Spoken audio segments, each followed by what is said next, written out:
Data Explorer's Research Director, Duff Gordon. Hi. What is it against the retailers? Well, why are there so many shorters? No? Nothing personal, and it's just probably a view that people have, I guess, going online.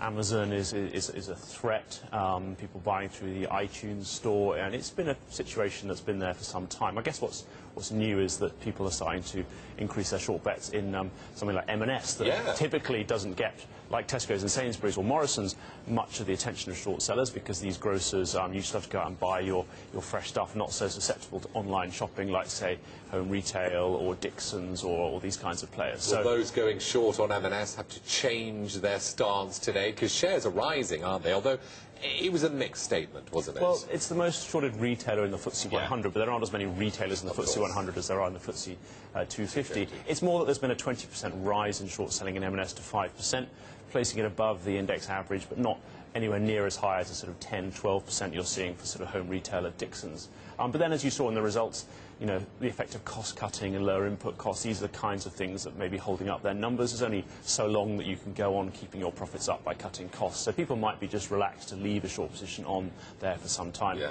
It'll be interesting to see if people ever have the guts to step into the big defensive like Sainsbury's and even Tesco's. What would it take, do you think, for short interest to increase there? Well, I mean, more perhaps than a celebrity chef stealing from them, I'd argue. But they are maybe slowing down a little bit, and can Tesco's get any bigger is the question. It's cheap and easy to borrow their shares. It might be a less crowded place to play than something like Dixon's or Home Retail, where sort of it's a very popular and trendy short to be in. I mean, on the gloom stakes, I mean, you touched on it, but let's delve into it a bit more. I mean, Carpetright, Home Retail, Dixon's, obviously the theme, electronics, they've had a horrible time of it, haven't they? Exactly, and that's been these shorts have been there for 6 months or so. The other one on my list is Ocado, of course. Yes, but was it affected by the profit warning? Well, the problem with Ocado is there's only a limited amount of the shares kind of shortable that are in the free float, because when it floated, it only floated a small proportion of the company. So the short interest is kind of maxed out, and it can only get as big as the number of shares that you can legally short. So 9% is about as big as it can go, essentially.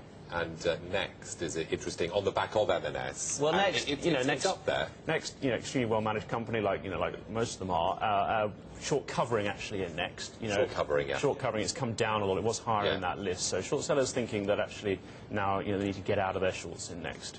Okay, thanks very much. Fascinating stuff there. Duff Gordon, Research Director at Data Explorers.